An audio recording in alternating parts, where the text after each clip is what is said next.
A może wy coś powiecie? Świr! Nie, Gosia, cześć! Ja poproszę paczkę fajek. Już była, wiesz, trzeba było przyjść na czas. Tak Dobra, na bis. a weź tam włącz.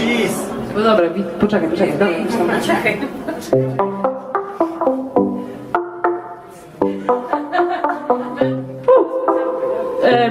Mniej głosu.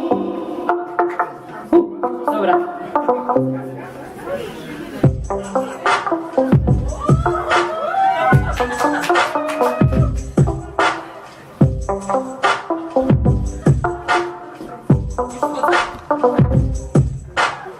Расцвела в теплый день весной, свой пчелиный покинув рой, полетела цветы искать и нектар собирать.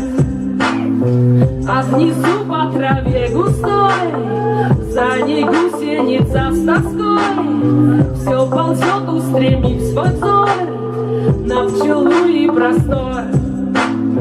И от страсти сгорая она со слезами сказала: я люблю тебя, пчелка, ответь, как с тобою лететь.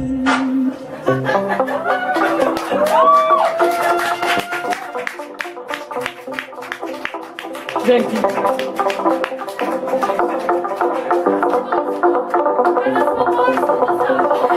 Jasne. Nie, naprawdę, słuchajcie, ja już mam pas. Ja tam po piwo, a wy... Nie.